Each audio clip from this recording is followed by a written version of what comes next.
Hey folks, and welcome to 3-Minute Racquet Reviews. Today's frame is the legendary Wilson RF97 version 11. Really excited to bring you this one today. I used this as a main frame for a long time. For me, I think it's one of the best frames that Wilson has ever made.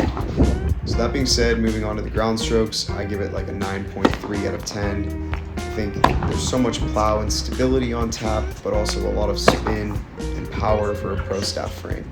It's just a really balanced frame from the back of the court.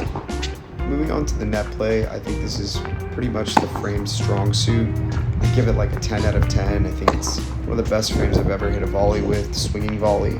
It's just a great sense of the string bed. The way that the sweet spot is set up, it just suits a really well-struck volley. That's the best way I can explain it.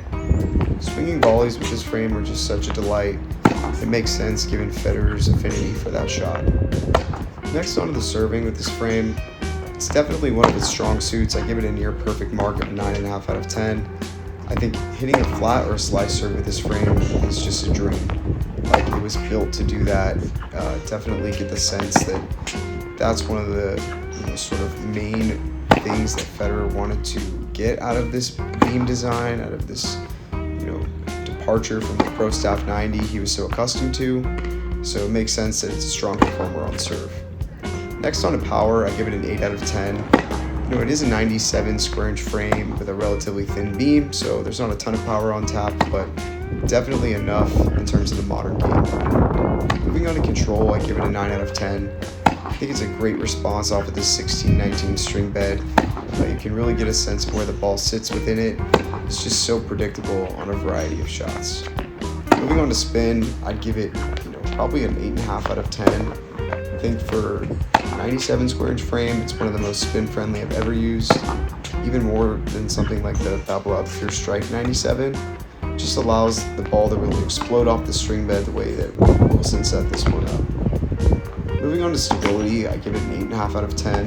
The layup is so solid. This frame has so much static weight and swing weight in some cases that it is really easy to feel like you can block someone else's pace back and use their power to sort of redirect the shot with your own degree of pace and control. Moving on to the flex profile, I classify this as a lower yoke. I think it really does flex in sort of a prestige-like fashion, more so than any other pro staff that I've tried. Next on to touch and responsiveness, I give this a 9 out of 10.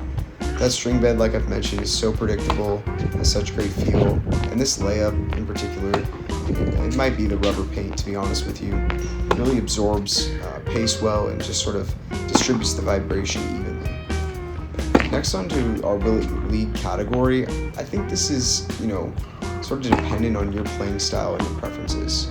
If you come from players' rackets, if you come from heavy frames, feel free to wield this one. If you've historically used something lighter, stiffer, thicker beamed, I would stay away. Lastly, on the cosmetics, I think this is a stellar looking frame, but any frame that's predominantly or all black, I limit at 8.5. So we'll give it an 8.5 out of 10 because it's one of the best black looking frames I've ever seen. Thanks everybody for tuning into this racket review. We'll see you in the next one.